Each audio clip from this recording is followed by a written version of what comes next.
Real estate business में 4 category के real estate agents and brokers होते हैं और इस वीडियो में आज आपसे मैं बात करूंगा कि वो 4 कैटेगरी कौन-कौन से हैं और इससे आपको पता चलेगा कि आप किस कैटेगरी में फॉल करते हैं और किस कैटेगरी में आपको एक्चुअल में होना है। Hi, my name is Sanjay Kumar, real estate business coach, और इस वीडियो में मैं बताऊंगा कि as an agent, as a broker, अगर आप अपने बिजनेस को ग्रो करना चाहते हैं तो आपको किस कैटेगरी में फॉल करना चाहिए।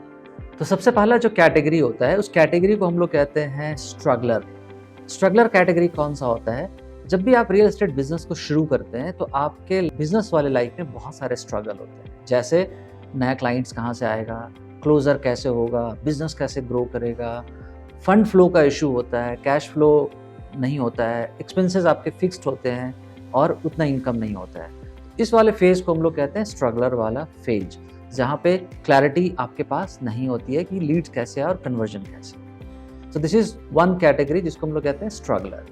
ना उसके बाद आता है दूसरा कैटेगरी जिसको हम लोग कहते हैं सर्वाइवर। सर्वाइवर वाला कैटेगरी कौन सा होता है? वो स्ट्रगलर्स थोड़ा सा ऊपर होते हैं। क्यों? क्योंकि इन्होंने कुछ समय रियल एस्टेट इंडस्ट्री में बिताया है, इनके नेटवर्क हैं, इनके पास रेफरेंस से बिजनेस आते हैं, लेकिन इनके साथ सबसे बड़ा जो समस्या ये है कि इनके पास कोई मार्केटिंग स्ट्रैटेजी या ग्रोथ प्लान नहीं होता है। इनके पास अगर कोई क्लाइंट आ जाता है तो वो क्लोज हो सकता है। They are very good at closing and conversion. आपने ऐसे कई लोगों को देखा होगा, वो हमेशा ऐसा कहते हैं कि यार हमारा बिजनेस तो रेफरेंस से चलता है, लेकिन अगर आप डीप डाइव अगर करेंगे उसके बिजनेस में तो पता चलेगा कि उनके पास जो लीड जनरेशन का या ट्रैफिक का कोई सिस्टम है नहीं। उनके पास एग्जिस्टिंग जो क्लाइंट बेस है उन्हीं से वो अपना दाल रोटी चला रहे हो, अपने बिजनेस के साथ वो किसी तरह से सर्वाइव कर रहे हैं मार्केट।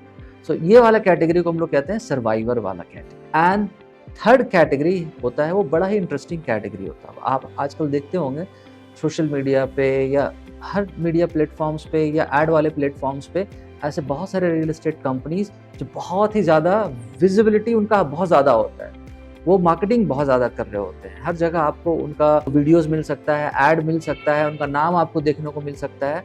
तो इस कैटेगरी को हम लोग कहते हैं, बेसिकली ये एक ऐसा कैटेगरी है, हो सकता है कि बहुत कोई इसको चुभेगा, लेकिन ये सच्चाई है।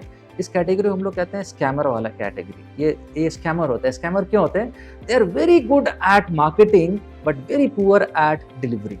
जबकि सर्वाइवर वाले केस में क्या था, they are very good at conversion and delivery, लेकिन उनके पास क्लाइंट्स नहीं आते हैं। बट ये एक ऐसा कैटेगरी होता है जहाँ पे बहुत ज़्यादा मार्केटिंग करके ये लोग क्लाइंट्स तो बुला लेते हैं, लेकिन at the time of delivery they are very very weak. उनका कस्टमर सर्विस बहुत पुअर होगा, उनका जो कमिटमेंट होगा क्लाइंट के साथ वो डिलीवर नहीं कर पाते हैं वो लोग, और इस कैटेगरी को हम लोग कहते हैं स्कैमर वाला कैटेगरी। उसके बाद एक चौथी कैटेगरी आती है जिसको हम लोग कहते हैं मार्केट में स्टार वाला कैटेगरी, और मैं उसको नाम देता हूँ टॉप इनकम प्रोड्यूसर्स। बेसिकली मैं टॉप इनकम प्रोड्यूसर नाम उसको क्यों देता हूँ? Because they are very good at all the dimensions जो कि बिजनेस के होते हैं। जैसे they are very good at marketing, means lead generation में वो लोग बहुत अच्छे होते हैं। They are very good at conversion, उनका कन्वर्जन भी बहुत अच्छा होता है।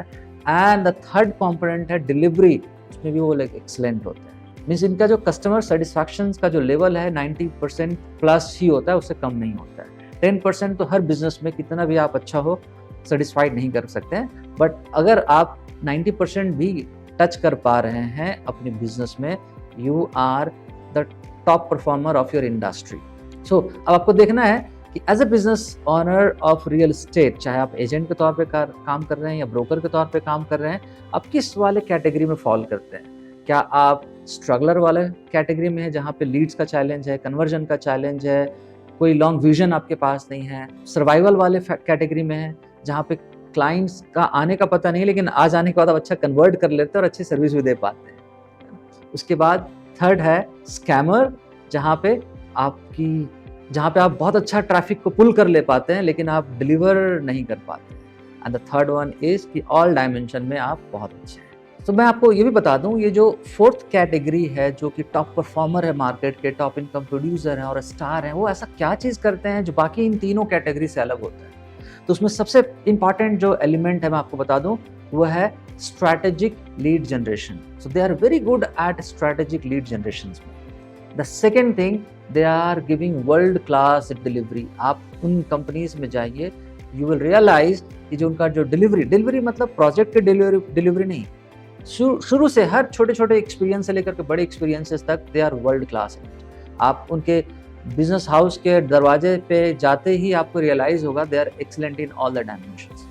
सो सेकंड मैंने बताया world class delivery, and the third one is innovation. They believe in innovation, they believe in change, they believe in changing things all around, right. So point क्या बता रहा हूँ कि अगर आप इस फोर्थ कैटेगरी में, स्टार वाली कैटेगरी में फॉल करना चाहते हैं, तो आपको इन 3 एरिया पे काम करना होगा। Strategic lead generation and conversion, second world class delivery, and the third one is innovation. So innovation तीनों लेवल पे हो सकता है, पीपल के लेवल पे, प्रोडक्ट के लेवल पे, प्रोसेसेस के लेवल पे। तो आपको देखना है कि आप अगर उस कैटेगरी में आना चाहते हैं तो किस लेवल पे इनोवेशन आप कर सकते हैं ताकि आप उस कैटेगरी में फॉल कर सकते हैं। सो आई होप आपको ये वीडियो पसंद आया होगा। बावजूद इसके आपके मन में अगर कोई सवाल है, कोई क्वेश्चन है रियल एस्टेट बिजनेस ग्रोथ से रिलेटेड, आप अपना क्वेश्चन और क्वेरीज कमेंट बॉक्स में छोड़ सकते हैं, and I will definitely get back. Thank you very much.